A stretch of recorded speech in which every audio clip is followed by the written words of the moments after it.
CBS Radio Mystery Theater presents...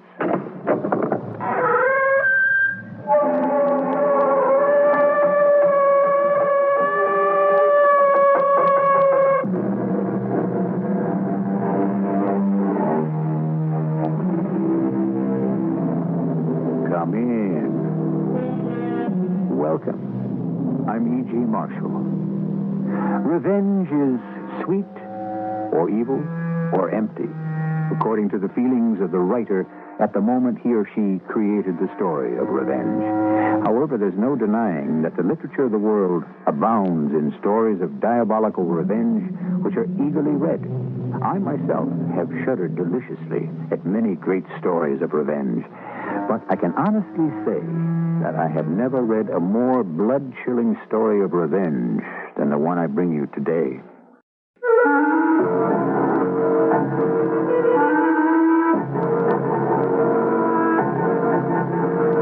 Our mystery drama, The Dagger of Almohades, was adapted from the Arthur Conan Doyle classic, especially for the Mystery Theater by Murray Burnett, and stars John Lithgow and Patricia Elliott.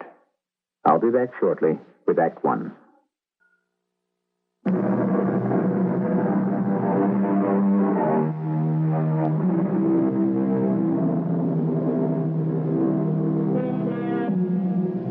Today I bring you a story of hatred deeper than the ocean depths. A story that started in India and finished in England. History records many assassination cults. One of the lesser known flourished in Turkey. Its members used a ritual dagger as their weapon, a fearsome blade known as the Dagger of Almohades.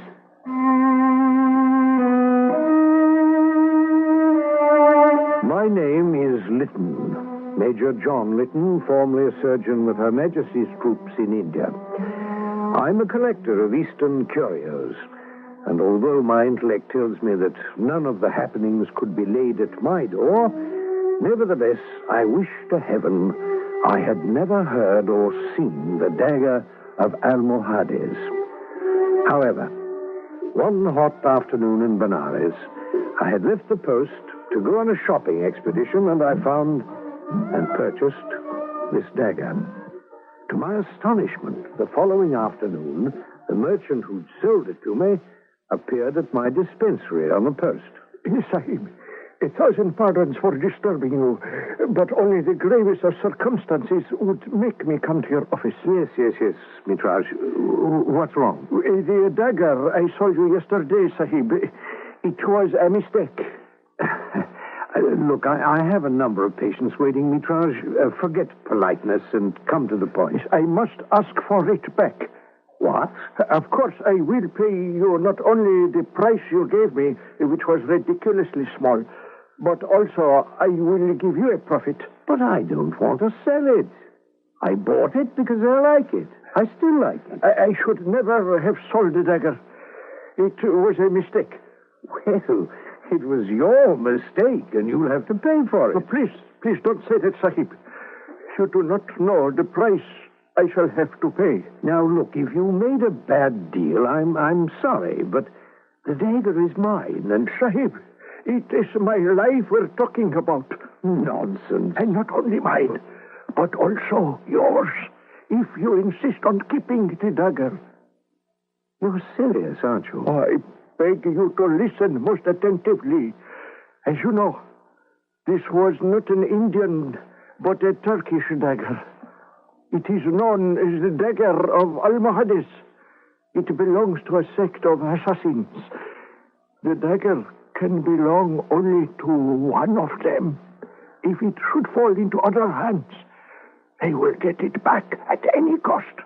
Well, how did you get it? From some scoundrel who deceived me. And what opened your eyes? I had a visitor, Sahib. One I hope never has occasion to pay a call upon you. So, do what is best for both of us, and give me back the dagger. I was due in surgery, and Mitraj had to be content with my promise to come to his shop in Benares that night. I made the promise because There had been a very real note of panic in Mitrage's voice as he spoke of the dagger. Who's there? Major Lytton. Yes, Sahib. How kind of you to come. You have the dagger? No. Oh, Major, I am afraid it was most unwise of you to come without it. Now, look, I'm not going along with you, Mitrage, until I get a complete explanation. Oh, well then, let me explain. The Almohades are a Turkish set, religiously based, and these are ceremonial daggers. You mean they're not functional? Well, I would have thought... You didn't handle the blade, did you? Well, I took it out of the scabbard, as you did when you showed it to me. The blade is impregnated, Sahib, with a deadly, untraceable poison. Oh, where did you get all this wild stuff? Shortly after I sold you the dagger, I had a visitor, a member of the sect. These daggers are never sold. They are handed down from father to son and are used only in ritual killings. Well, then how did you come by it? A thief stole the dagger and fled. He came to me among other dealers and took advantage of my ignorance.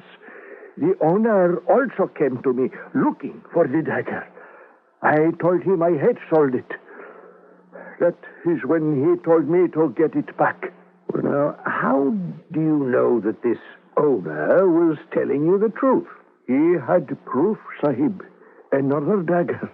Exactly the same. I see. Also, he had an ear belonging to the man who had sold me the dagger. Oh, come now, Mitra. No, they also brought me the man, missing an ear. So please, Sahib, anything you want, I shall give you. Take your pick of anything in my poor shop. But please, I must have the dagger. There was such panic in his voice that I relented and agreed that he should accompany me to the camp, and I'd return the dagger either for what I'd paid for it or in exchange for something from his shop. We reached my quarters and went to my chest where I'd stored the dagger. Yes, I see you're a person of precise habits. Yes, childhood training. Hello. This is strange. I never leave my shirts here, and I know I put the dagger under the shirts. You are certain that it was in the chest, Sahib? I'm positive.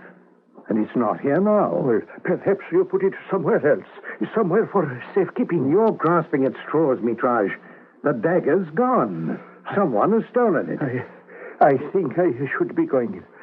It would be best for me to leave immediately.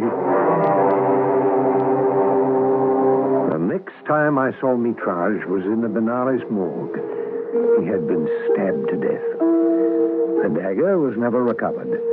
But Mitrage's murder brought another player upon the scene.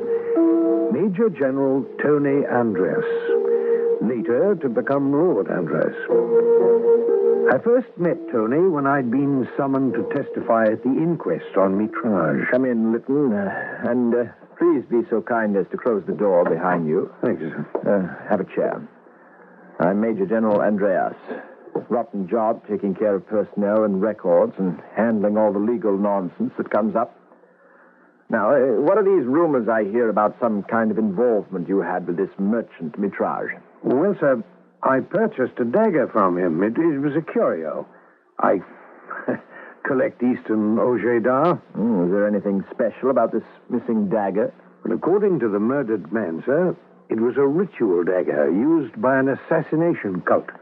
The Almohades, I believe. Not Indian in origin? No, not at all. Turkish, I believe. Fine. Then I don't believe that it will be necessary for you to mention this at the inquest. You agree? Well, yes, sir. I can't see that it would serve any purpose. Good. We're in agreement. I assume you won't object if I accompany you to the inquest? Not at all, sir. I really apologize, Major, for sort of horning in this way, but regulations are the very devil if you follow them, and even worse if you don't. Yes, I understand, sir. Tell me, Corporal, is this the office where the bad girls report? That was the first time I heard the voice of Jennifer Wilson. But unfortunately, not the last, as she was to prove even more deadly than the Dagger of Almohades. Tony Andreas later told me of her first meeting with him. I had expected an office more suited to your rank as a major general. This camp isn't as well equipped as Calcutta, Miss Wilson. Please, call me Jennifer. And what's your first name? I think that's a little out of line, considering the circumstances, Miss Wilson. Don't tell me you're going to be one of those stuffy English army officers who don't do anything but quote regulations and huff and puff when you even show an ankle. Are you trying to shock me, Miss Wilson? Not at all. Since I was practically ordered to come here, I'm asserting my independence. I don't like being ordered. The order didn't come from me. And you, above all, should understand the reason for it. I don't think you need worry. Not many men will kill for love. Not many. But there are also very few women as beautiful as you. Oh, well, gallantry. I didn't expect it.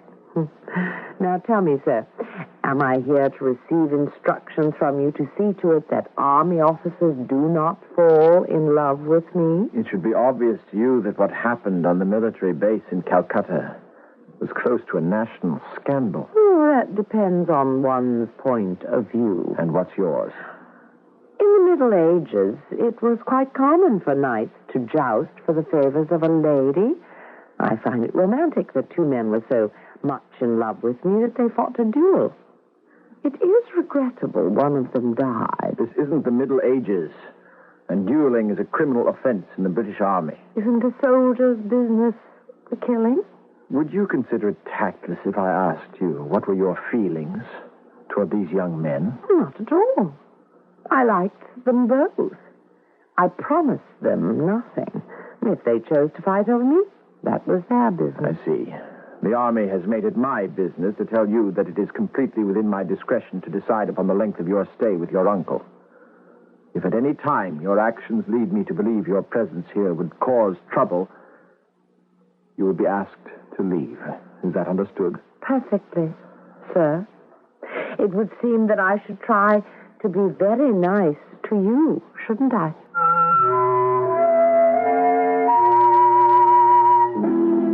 There's an old saying prevalent among Middle Europeans which goes, with friends like that, who needs enemies? In retrospect, Major General Tony Andreas should have run, not walked, away from Jennifer Wilson. But we'll return to him and the lady shortly in Act 2.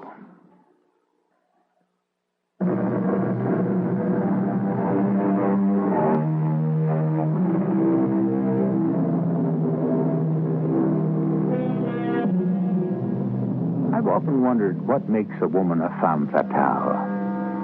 Perhaps, like beauty, it is only in the eye of the beholder. One thing is certain. From Salome to Cleopatra, through the Empress Josephine and Mata Hari, the femme fatale draws men to their doom effortlessly and sometimes innocently. It's for you to judge whether or not Jennifer Wilson's actions were innocent as we continue our tale of love, hate, and revenge.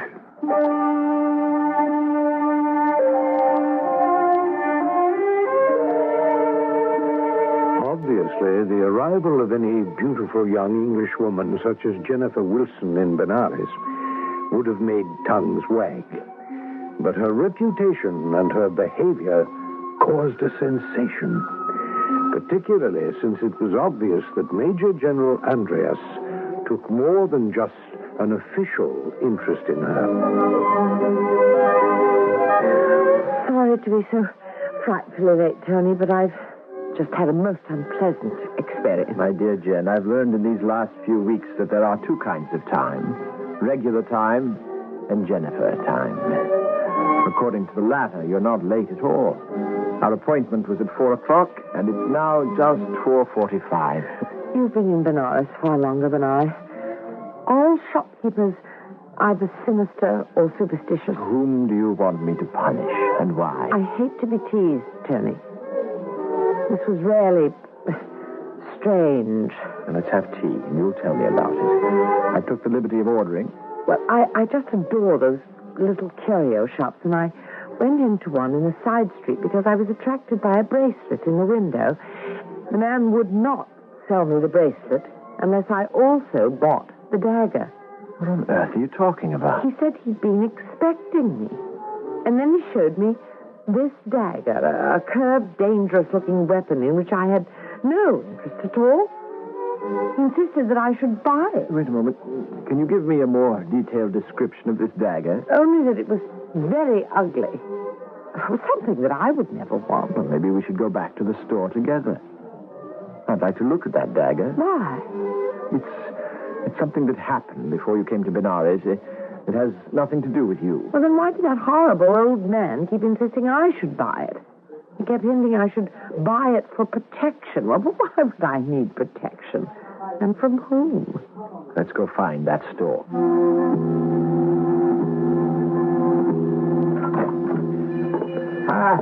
Sahib Mem Sahib, how may I serve you? I'm interested in that dagger you showed the young lady earlier today. I fail to understand. Oh, please. I was in here earlier looking at that bracelet you have in the window, and you kept showing me this dagger. Dagger? Are you sure you have the right shop? After all, there are so many shops. Now, look here. This young lady is a friend of mine. She has no reason to lie about this matter. Ah, Sahib, that is a word that would never cross my lips in relation to either you or the Mem Sahib. But please reflect a moment. I am a merchant. I have things to sell. I am anxious to sell. Why would I deny having knowledge of something you wanted to buy? Tony, this is ridiculous. If he chooses to deny what happened here... Would I not also remember Mem Sahib as beautiful as you? Of course. You are distinctive, but shops are so much alike. Have you ever heard of the Dagger of Almohades? Merchants give many names to all sorts of weapons, names that are mysterious and intriguing. It helps sales. But no, Sahib. I have never heard of any such dagger.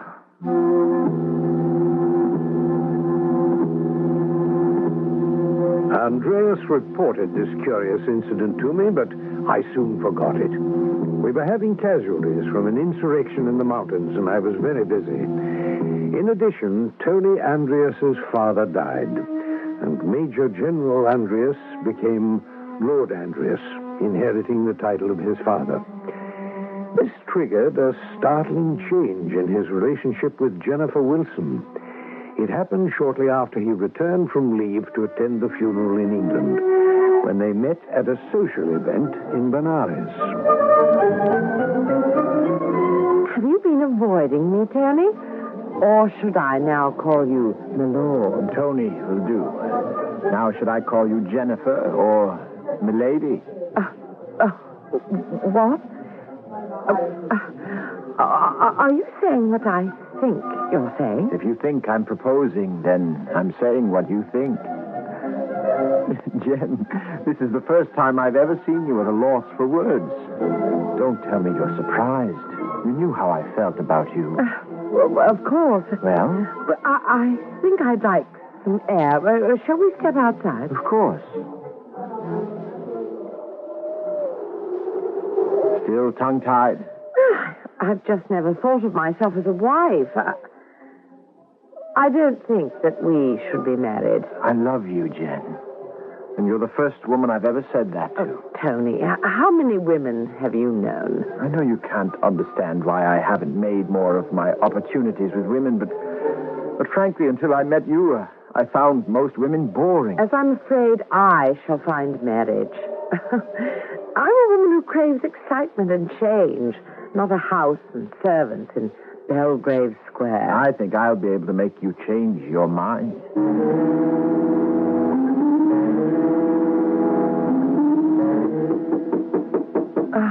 What? Oh, now, what is it? If that's you, Tony, I don't find this romantic. You're disturbing my... Bagley, Bagley, what are you doing here? I followed you, my love. Don't think I'm going to let you go. It isn't your choice. I killed a man for you, and I don't intend to stand out here under your window arguing. Now, come down. Let me in. Oh, ridiculous. What will my uncle say? All these months, and I'll wager you never even gave me a thought. Now and then some questions pass through my mind. Calm down. I'll answer them for you.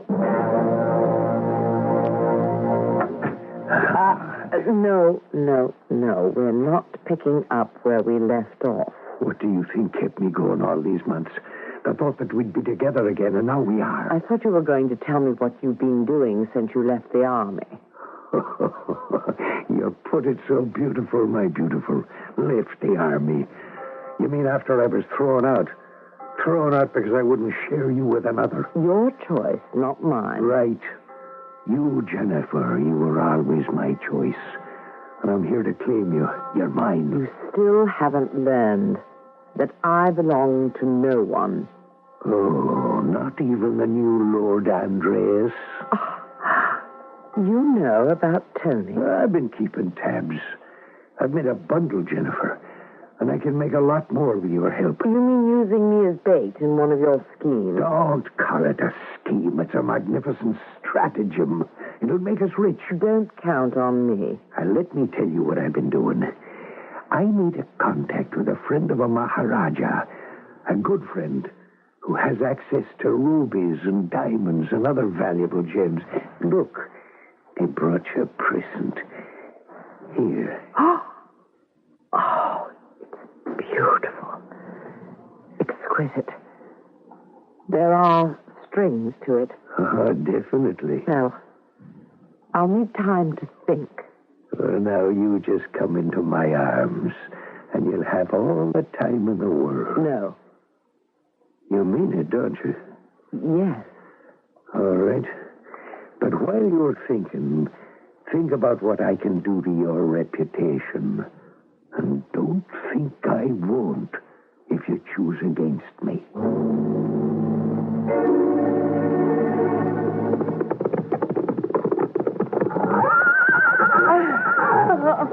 Oh, that was great fun, Tony. Oh, you really enjoy riding, don't you? It's exciting.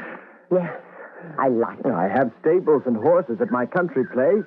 Tony, an old friend of mine is in Benares. If you're referring to Liam Bagley, I know. You know, I think sometimes I underrate you. Not me, my dear. The army. We've kept track of fellows like Bagley. Not our sort of chap at all, my lord? Is he yours, Jen? He was. I see. Shall we rest the horses and sit a while before we ride back? Why not? Here, let me give you a hand. No, thank you. But I don't need any help. You're the most graceful woman I've ever seen. And the most trouble. I sometimes think I wouldn't love you if you weren't. If Bagley is really annoying you, we can get rid of him, you know. Can you get rid of him? I'm not happy about him. But anything you did before we met is past and doesn't concern me. I live here and now and for the future. And I, just here and now. The shopkeeper was lying, you know. What? You keep telling me how untrustworthy you are. Of course, it's not true. You're painfully honest. So I went back to the shopkeeper, and I persuaded him to tell the truth. I also purchased the dagger. You may have it if you want it. No, it frightens me. But, well, I suppose I should thank you. I do thank you, Tony. I'm here to see that you're not frightened, Jen. I'd like to be with you always, and you need never be frightened. Oh, Tony. Jennifer. Oh, Jen, my lovely Jen.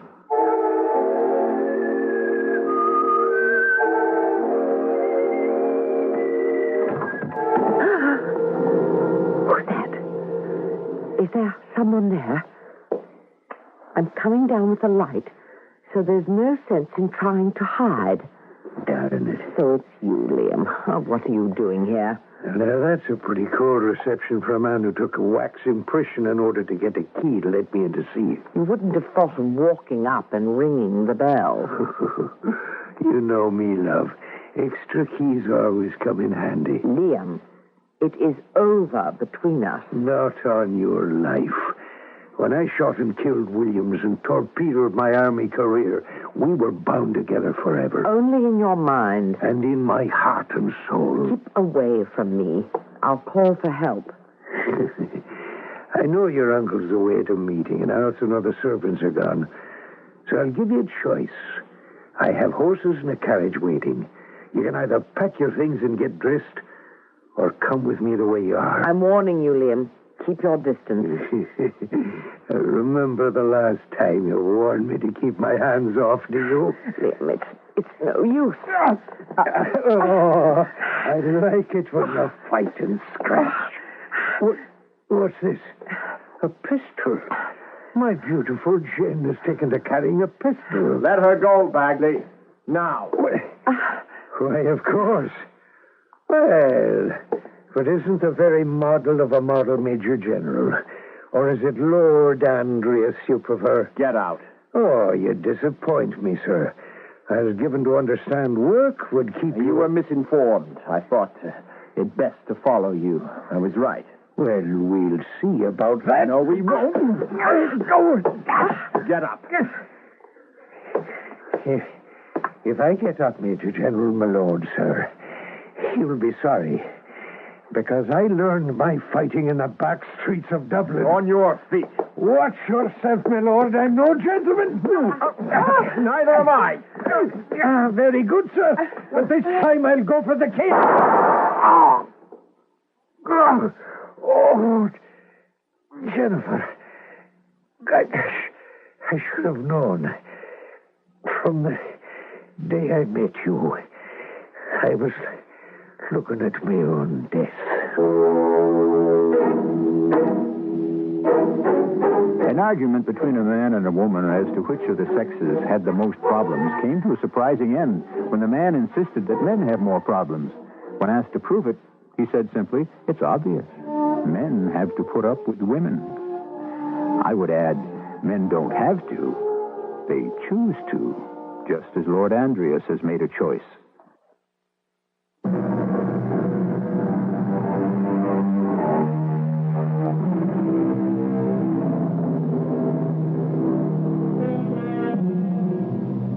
Sir Arthur Conan Doyle was not noted for his female characters, perhaps because his two men, Holmes and Watson, were so overpoweringly real. However, he did create two memorable women, Irene Adler in A Scandal in Bohemia and Jennifer Wilson in today's story. There is an interesting difference.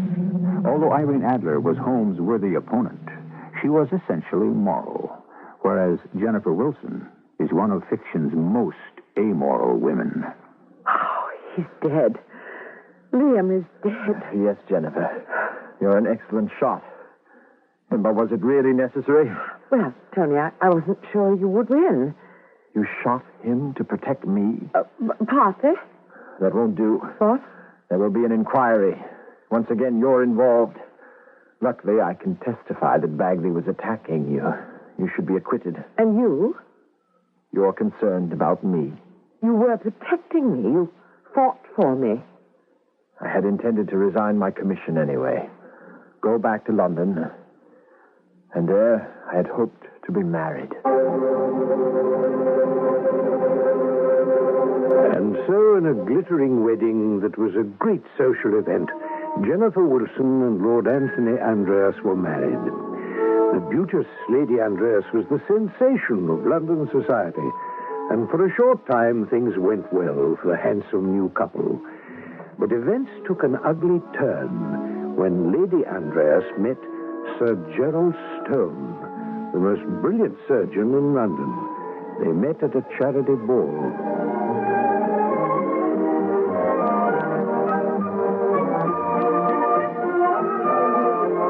May I cut in? Why, of course. Sir, I don't even know you. But I'm aware that you've been staring at me most of the evening. Yes, feasting my eyes. And I regret that I took my vacation abroad. Allow me to introduce myself. Sir Gerald Stone. Lady Andreas. Yes, I know. I intend to call you Jennifer. Really? Yes, and that's not all I intend either. You're aware, of course, that I'm recently married. Unimportant. To you? or to me? To both of us. You're very sure of yourself. Well, why not? I'm not in need of surgery, Sir Gerald. Oh, no, of course not. Not in need of entertainment. Meet me at Dunstan's in half an hour. And that was how it started.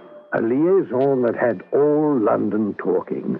The most famous surgeon in London, handsome, debonair, and society's most glamorous beauty.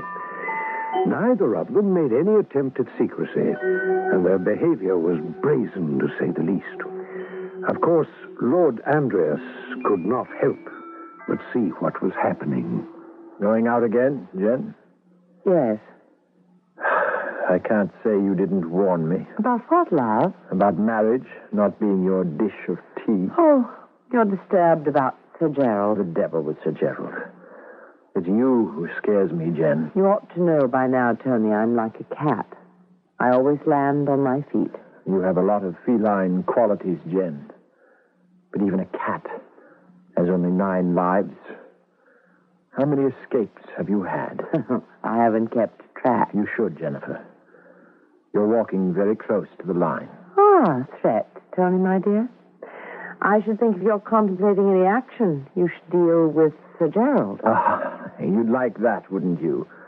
2 more men fighting over you. You know, Tony, I'd really like to see someone go up against Gerald. He's terribly conceited and terribly strong. I don't intend to oblige you. That's a pity. Meanwhile, I have to run. Oh, don't wait up for me. I shan't. But, Jen, remember, you've been warned.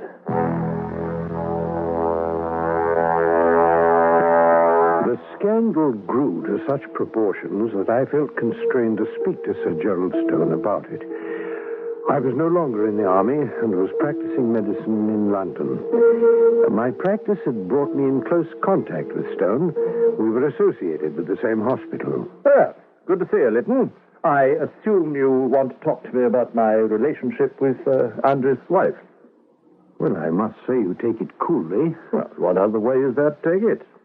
Jennifer knows exactly what she's doing, and so do I. If Andreas can't hold his wife, well, don't blame me. Well, she isn't thinking of leaving, Tony, is she? Oh, I should hope not. I'm not looking for marriage. And if I were, Jennifer would be my last choice. She's too restless. She's a marvelous companion, but, have you heard from Andreas? No, not a word. Not that it would make any difference. Were you going to ask me to give her up, Lytton? Was that what you had in mind? I really don't know. I was hoping that perhaps I could persuade you. Well, put it out of your mind. Well, I admit I can't see the end of this affair yet. But it will end. And then a new scandal will be on everyone's tongue, and it will be forgotten. Yes, perhaps. Who the devil would that be calling at this hour? Well, if you'd care to go to the door... No need to. My housekeeper will answer.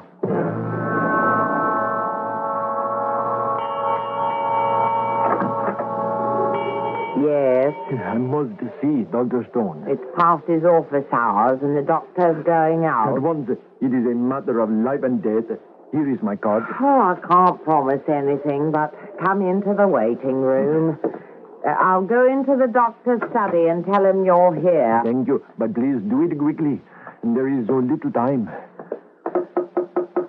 Yes, what is it? A patient who insists on seeing you, Doctor. A foreign gentleman. Well, didn't you tell him it was after hours? Please, doctor, I assure you this is a matter of life and death, a matter that cannot wait and needs your immediate attention.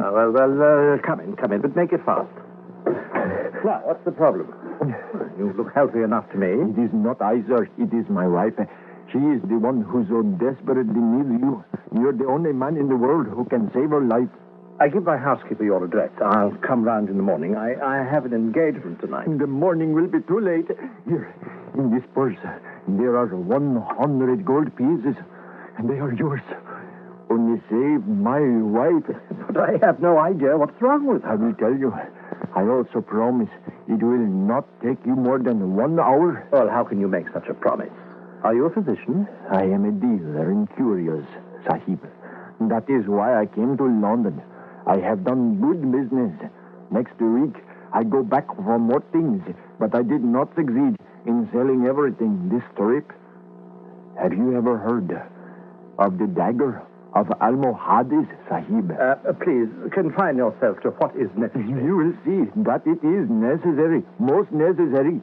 Today my wife fell down in a faint in the room in which I keep my wares, and she cut her lower lip upon this accursed dagger. Oh, yes, I see, sir. Well, you wish me to dress the wound? No, it is far worse than that, Sahib. These daggers are poisoned. Poisoned? That is the sadness. There is no man living, no physician, east or west, who can tell now what is the poison or what the cure. I know this because my father was in his trade before me, and we had much business with these poisoned weapons. Well, what are the symptoms? Deep sleep and death in 30 hours.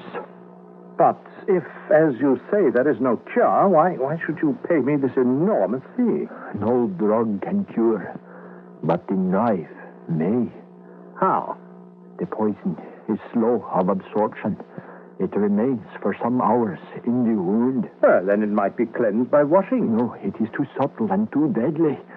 Excision of the wound, then? Yes, Sahib. If it be the finger, take the finger off. So said my father always. But when I think of where this wound is, and that it is my wife, it is a dreadful thing to think upon. Well, if what you say is correct, it is better to lose the lip than life. I fear the Sahib speaks the truth. Let us go. I have a cab waiting. Well, it's rather dark in here.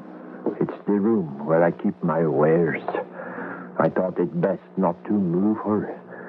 We can light more candles. Yes, well, please do so. And boil some water. We'll need sterilization. At once? Is that the patient on the couch over there? That is my wife. I pray to Allah you may help her. Yes, as I see, she's already in the sleep you described. Now I shall have to lift the veil. No, it is forbidden. For men of our faith, the yashmak must stay on. You can see the wound on the lower lip below the veil. Well, I don't like it, but, well, if you insist... It is not I, but my faith that makes the rules. Yes, well, very well, very well. Would you open my bag and hand me the green bottle you'll find there? What is in the bottle? Chloroform. Alas, that is also forbidden to us. It is a spirit, and we make no use of such things. You don't mean to tell me that you're going to have your wife undergo an operation without an anesthetic? She will feel nothing, Sahib. Already the deep sleep of the poison has come on. Also, I have given her of our Smyrna opium. This wound, it shows no signs of irritation. I beg you do not trifle. You do not know. It is deadly, this poison. Only the knife can save her. Yes, well, nevertheless, I am inclined to wait. Sahib, forgive me if I speak shortly. I know too well that you are the greatest surgeon in England, but that is why I have paid you a small fortune. But I cannot stand here and allow my wife to sink into the death coma. But the disfigurement will be frightful. It is kismet. Her mouth will not be a pretty one to kiss. But she will live, Sahib. She will live. Well, very well. If you feel that strongly, bring the water. I'll sterilize my instruments. Oh, now, I'll need some assistance. Will you be able to help me? Anything to save her life. I am yours to command.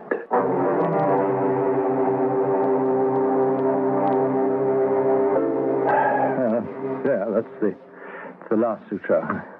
She should be all right now, except, of course, for the disfigurement. You are truly a remarkable surgeon, Sahib. Your hands are swift and sure. Well, thank you. I'll just pack my bag and be on my way to my appointment. I don't think you'll have far to go, Sir Gerald. What? Well, you're talking like an Englishman now. What's happened to your accent? No longer necessary, Sir Gerald. Permit me to introduce myself. under this beard and this ridiculous tarbush and robes. I'm Tony Andreas. Andreas? Well, what are you up to in that disguise? Is this some sort of practical joke? Like the accent, the yashmak is no longer necessary. If you remove it, you'll see that you've kept your appointment with Jennifer after all. Oh, no, you didn't. No man could stand by and see his wife mutilated, maimed. Lift the veil, Doctor, and look on your handiwork. Oh, Lord, what have I done? What have I done to you, Jennifer? I compliment you, Sir Gerald, on a very professional job.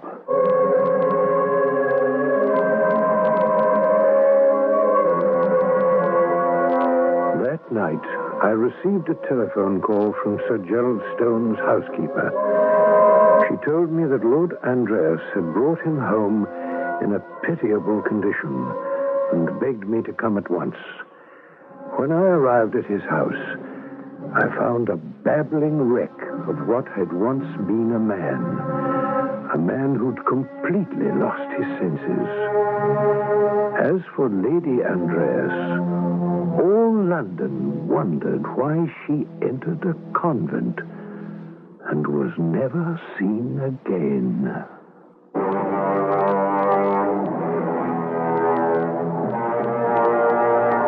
Revenge, which is often taken in real life, should properly be left to writers. They have created more varied and more horrible forms of vengeance than any that reality can give us. Certainly, the revenge devised by Sir Arthur Conan Doyle for the wife of Lord Andreas is as diabolical and appropriate as any in my experience. I'll be back shortly.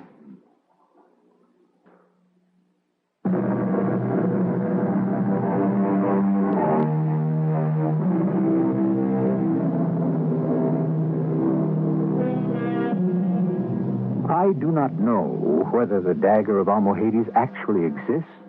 I doubt whether Conan Doyle himself could tell us. But remember, the old merchant who insisted that the dagger was bound up with the life of Jennifer Wilson?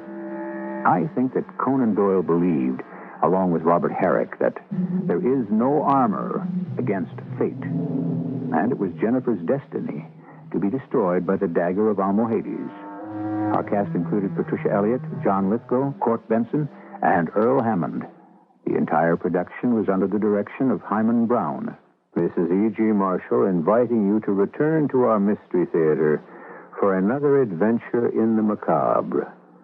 Until next time, pleasant dreams.